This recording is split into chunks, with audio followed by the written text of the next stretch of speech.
Bienvenue à tous. It's time now for our international press review in the papers today with Eve Irvine. Eve, Benazir Bhutto making news in Canada.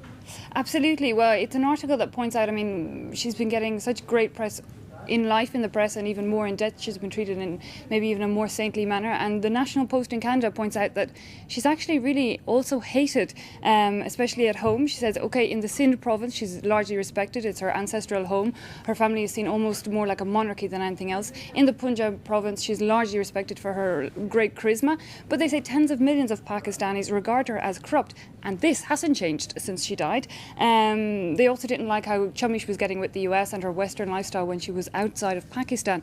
And the article goes on to conclude that her widower, who's now the chairman of the Pakistan People's Party, her party, is seen largely as a thug who did more to hinder Bhutto's political career than to spur it onwards. So they don't think the sympathy vote is going to really work for the PPP. So as ever, the kind of double-edged sword for politicians, exactly, the great charisma, but obviously the other side of that, the fact that, allegations of corruption, which always hung around with Benazir Bhutto throughout her career as well. Interestingly, though, in Pakistan, criticising her for being linked to the Americans, but of course Musharraf is great ally of George W. absolutely. Bush. Interesting stuff there. German elections next. Yeah, it's coming up the 27th of January. They will start off the federal elections, and crime.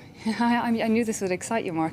But no, crime is becoming a key issue in the elections, as the Switzerland's Letton notes juvenile violence is in particular. And it quotes Angela Merkel, who says that 50% of crime in the country is committed by those under 21 years of age, and she said mostly from immigrants into the country. And this is where it becomes a problem, because the opposition says that it's also mostly immigrants who aren't being integrated. Can I stop you? So, because I spent time, I lived in Germany for a few months once upon a time, and it struck me as the most ordered place where nothing was ever out of place, and the idea of juvenile crime just doesn't seem to be a very German thing. Gives you a list Are they of pointing examples. the finger squarely at immigrants? It gives you a list of examples. Just before Christmas in Munich on the metro, there was a 70-year-old attacked by a Turk and a Greek youth.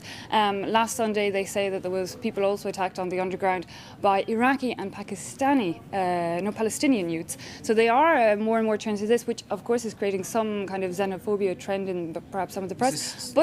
Is this stoked by right-wing politicians at all?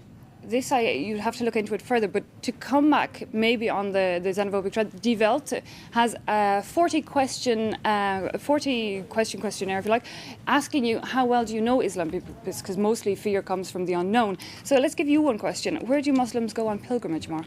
Is it Jerusalem, Damascus or Mecca?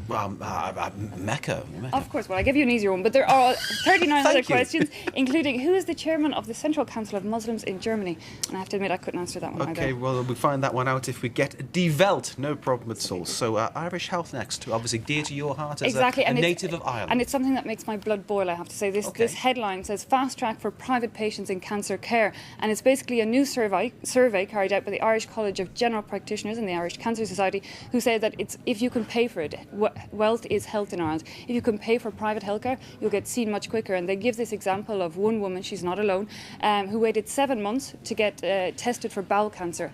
And then it was too late to treat, and then she died. Echoes of kind of queue jumping in the UK. Exactly. Very quickly, very quickly, Nicolas Sarkozy's son is a rapper. Absolutely, and he's written songs for Poison, which is a rap group based in the suburbs of France, very anti-Nicolas Sarkozy. That's him there with Timbaland, I'm very great impressed rapper you recognise that, Mark. Excellent stuff. Points for you. But yes, and you remember, as Interior Minister, Sarkozy ordered the prosecution of a lot of rappers because they were insulting the police. So the fact that his son has teamed up with them now is quite interesting stuff. And I expect he doesn't declare the fact that he's Sarkozy sent to all his rapper friends. It's just about, actually. Thank you very much there. That's our international press review. You're watching France 24. Stay with us.